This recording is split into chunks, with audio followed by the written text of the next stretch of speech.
제가 결혼할 나이가 되어서 오랫동안 사귀던 여학생을 집에 소개시켜드렸는데 걱정이 되잖아요. 혹시 안 된다 그러면 어떡해?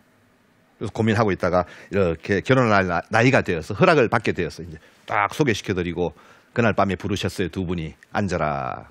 내가 데리고 갔던 그 여학생이 아주 평범하고 정말 내가 보기엔 따뜻한 가정에서 잘 자란 아가씨였지만 그래도 반대하면 어떡하지 긴장하고 있는데 두 분이 나를 이렇게 앉아라 그러고 기다리고 있는데요. 아버지가 첫 마디를 툭 던지셨는데 제 평생 잊지 못할 한마디예요. 결혼해라 그러셨어요. 그래서 이게 무슨 소리지 이렇게 고개를 들고 보니까 아주 기본적인 정보는 알고 계셨는데요. 놀랍게도 이렇게 이야기하셨어요. 우리 아들이 골랐으니 그 아이는 참 좋은 아이일 거야. 결혼해라. 내가 받았던 세상 최고의 칭찬이었죠. 나는 좋은 아들이었냐? 아니에요. 늘 밖으로 돌고 불만 많고 짜증 많고 이런 아들이었어요. 그런 아들을 이렇게 앉혀놓고 모든 것을 다 절제하시면서 우리 아들이 골랐으니 참 좋은 아이일 거야. 결혼해라. 아버지는 돌아가셨지만 그때의 그 눈빛 표정으로 나의 가슴에 남아있는 것이에요. 그 힘으로 내가 세상을 살아가는 것이에요. 사실 32년 전에 내가 그 애랑 결혼했어요. 우리 부모님 말씀이 맞았어. 아직 그럭저럭 살고 좋은 아이였어요. 나는 정신과 의사니까 얼마나 따뜻하고 좋은 남편이겠어요. 나는 내가 좋은 남편인 줄 알고 살았어요. 내가 좋은 남편이 아닐 수도 있겠다라는 것을 깨닫는데 20년이 걸렸어요. 결혼하고 내가 정신과 전공의가 되어서 병원에서 수련을 받게 되었죠. 밤을 새고 당직을 쓰고 너무나 힘든 과정이에요. 며칠에 한 번 이렇게 지친 몸을 이끌고 집에 가면 아내가 아이 둘을 낳고 주부가 되었어요. 나는 이해할 수가 없었어요. 내가 집에 들어가면 아내가 막 환한 미소를 지으면서 달려 나와야 될 거 아니에요, 그죠? 그렇게 하고 있잖아, 그죠? 아니에요? 근데 내가 들어가면 지친 표정으로, 힘든 표정으로, 우울한 표정으로 나오는 거예요. 이해할 수가 없었어요. 내가 힘들어야지 왜 지가 힘들어요? 내가 잘났고, 내가 힘들고, 내가 손해고 이런 마음을 가지고 살아왔던 거예요. 말은 하지 않았지만 늘 그런 마음을 품고 아내를 대했던 거예요. 아이 둘을 낳고 집에 있다는 것은 무슨 뜻이에요? 놀고 있다는 뜻이잖아요. 이렇게 생각한 거예요. 그러니까 내가 잘났고 내가 힘들고 내가 손해고 내가 의식하지는 못했지만 늘 그런 태도로 살아오니 아내가 힘이 들었던 거예요. 그럭저럭 겉으로는 별 문제 없이 이렇게 살다가 결혼 20주년이 되었을 때 아내가 이렇게 편지를 써줬는데요.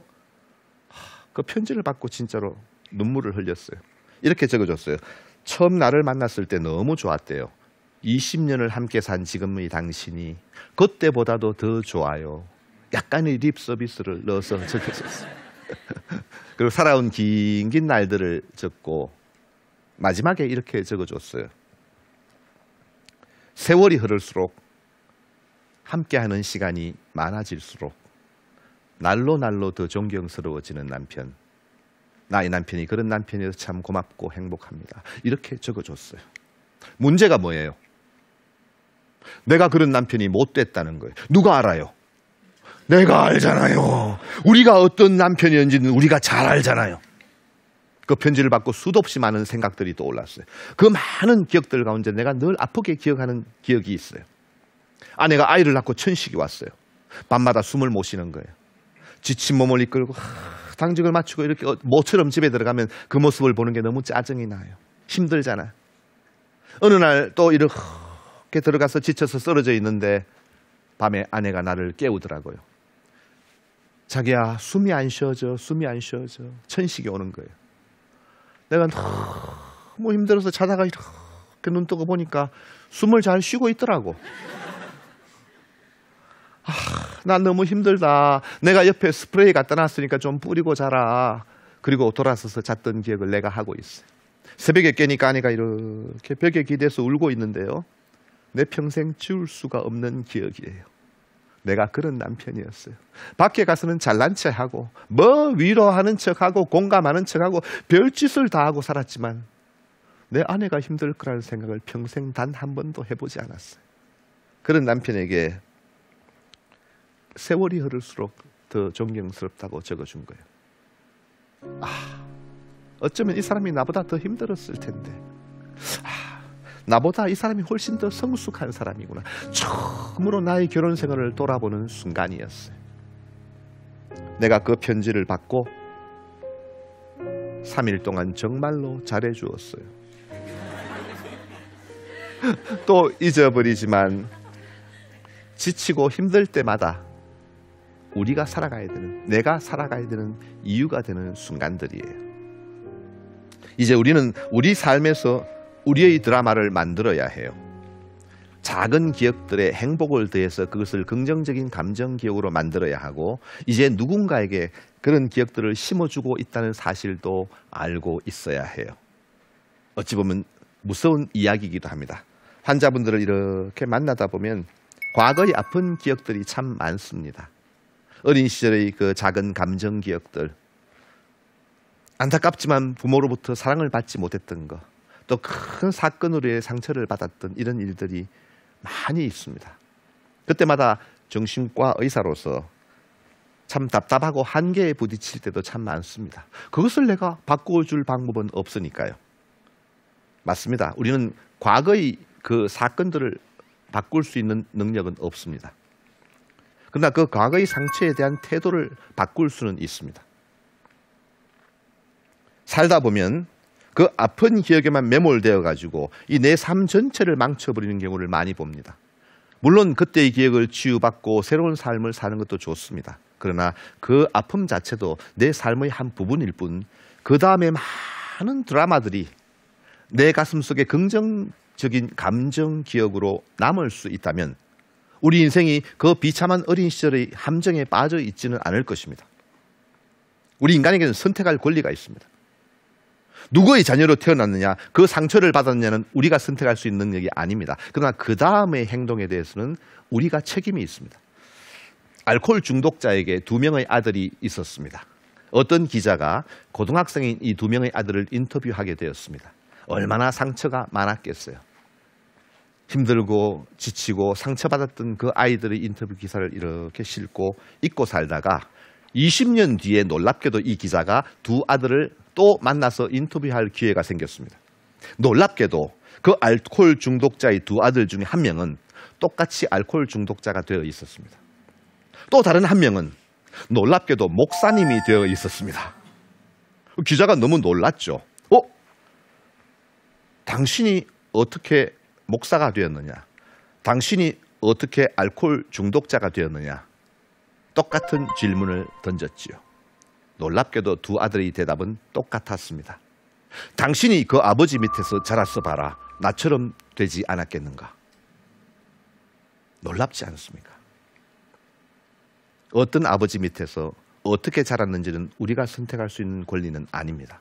그러나 그 다음에 우리가 어떤 삶을 살아갈지는 우리의 선택에 달려 있다는 뜻입니다. 아픈 기억을 바꿀 수 없지만 그 아픈 기억에 대한 나의 태도는 바꿀 수가 있다는 뜻입니다. 젊은 친구들에게 물어봅니다. 뭐가 제일 스트레스야? 뭐 취직 스트레스 뭐 많죠.